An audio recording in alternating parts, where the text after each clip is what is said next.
I want to welcome everyone to our first shiur on Pirkei Avos with the Perush, with the commentary of Rabbeinu Yonah.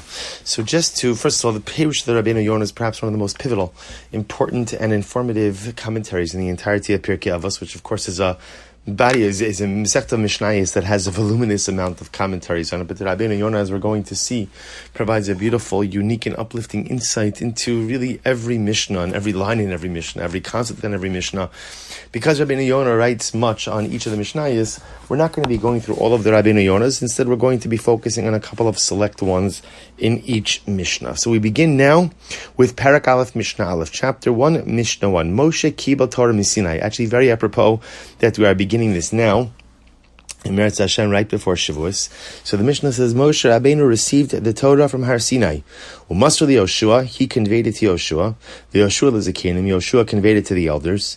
Uzikanim l'Neviim, the elders to the prophets. Uneviim masru la'anshei knesses hagdola, and the prophets literally transmitted it to the men of the Great Assembly. Anshe Knesses Hagedolah was the dominant rabbinic body during the times of the first Beis Hamikdash, between the first and second Beis Hamikdash.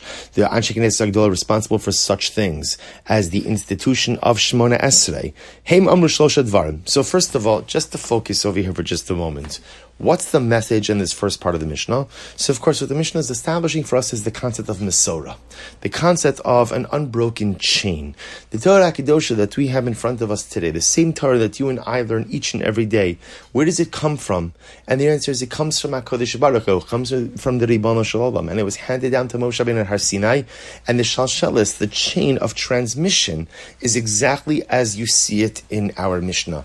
The Rabbeinu Yonah writes, he says, Nimtseis Omer, Kol hamitzos shenitnu leMoshe b'Sinai b'Ferosh nitnu. What the Mishnah has also got me to teach us is that what did Moshe? This in general is an interesting topic of discussion. What exactly did Moshe Rabbeinu receive on Har Sinai? What did he receive? The Rabbeinu Yonah writes, Moshe Rabbeinu received everything. Kol hamitzos. He received the entire Torah. V'haksav hu shenikra Torah shebechsav, v'aperish hu shenikra Torah sheba'peh. So what we call the written law, so that's chamishi chumshi Torah. Ultimately, again, he received, that's called Torah shebechsav, that's called the written law. And then, of course, he received the perish. Remember, again, Torah shebechsav, you could open up a chumash, for example. The Torah says that if you blind someone, right, the Torah says, ayin tachas ayin, an eye for an eye. So when you read that in the Torah, you assume, what is it referring to? Literally, you blind someone, chas v'shalom, you're blinded as well. The perpetrator is blinded as well. So that's Torah shebechsav. But of course, Torah shebechsav requires, like a decoder, requires an explanation, a perish. That perish is called Torah Shebal Peh, what we call the oral tradition, which has now become the full body of Mishnayos, of Gemara, of Halacha. So what the Rabbeinu Yonah says is when the Mishnah says Moshe Kibel Torah Misinai, Moshe received Torah, what does Torah refer to? Torah is Torah Shebechsav and Torah Shebal Peh. It's the 5 books of the Chumash, and it's all of the subsequent commentary which helps to elucidate and allow us to understand the very precepts given to us by HaKadosh Baruch Hu. And it's something really incredible to think about. In fact, the Gemara says that any chiddush, any novel idea which some rabbinic authority would come up with in a latter generation, Moshe Rabbeinu was already given at Har Sinai.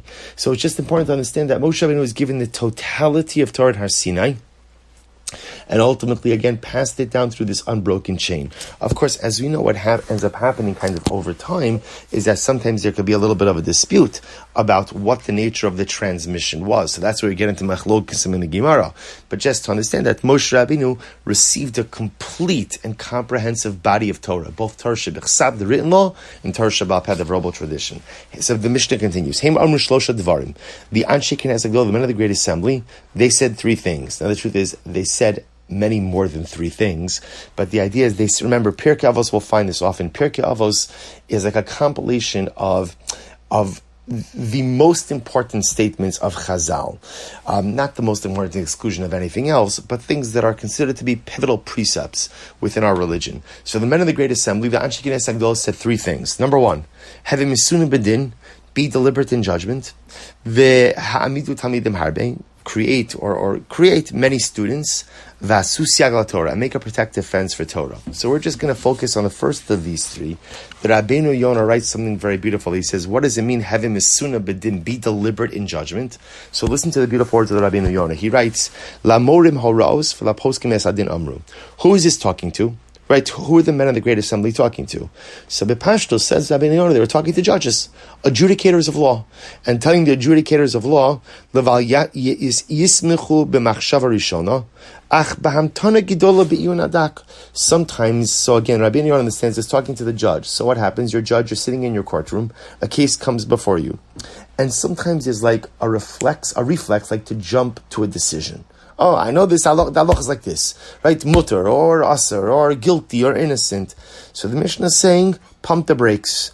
Bam tani gidola, slow down. Bi'iyun hadak, really look into things with incredible insight and try to really understand. Leval yitu b'shikol hadas, in order that a person shouldn't make a mistake in rendering their opinion. Why? Ki ha'adam ha'memar lahoros nikra poshea. A person who rushes to judgment is called a sinner. It's called the sinner of Posheya. Even though, again, the person did not mean to pervert justice and did not mean to say something untrue, but ein zeh shogeg. If you know that you're rushing to judgment and you did not give it the proper time, you can't say a wrong verdict is an accident. It's not an accident. You chose to rush. You chose not to take your time. Sometimes when you rush to judgment, ultimately, again, you fail to grasp the totality of the situation. Because people rush to judgment and make mistakes all of the time. So again, according to the Rabbeinu Yonah, this is really incredible. On a most basic level, having misunim bedin, telling the judges when the case comes before you, even if you think you recognize it. I know this halacha, I saw a case like this before. And so again, the reflexive reaction is, okay, I got this, let's move on to something else. Aser, mutter, whatever else. Have misunim bedin. Pump the brakes, analyze, be insightful, try to gain, a comprehensive, 360 panoramic understanding. But of course, we know that we could use the words of the Rabbeinu Yonah, not just to teach us about how to adjudicate cases, in a legal courtroom, but also how to adjudicate cases in the courtroom of life. That all too often we are faced with situations, whether they're interpersonal interactions or other types of life situations, and we rush to judgment. Sometimes we rush to judgment about the other. Someone does something, someone says something, it rubs me the wrong way, so I condemn, and I rush to judgment. Sometimes I rush to judgment about HaKadosh Baruch Hu. Something happens in life, and I say, this is terrible, this is horrible, and I'm ready to indict God for the misdeed that He's committed. So the Rabbeinu Yonah tells us, the Mishna is telling us, have misunim bedin, before you pass judgment, be deliberate. What does it mean to be deliberate? Number one, be deliberate means slow down. Slow down. You don't have to reach the verdict immediately. Number two, investigate.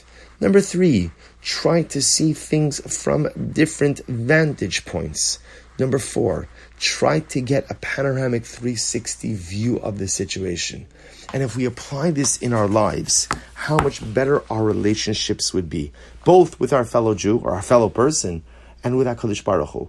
Because often the result or the decision or the psak that we end off with after taking our time to arrive at it is very often different than the snap judgment that we often engage in. Have a misunim bedin, good advice for the judge in his courtroom, and good advice for all of us in life as well.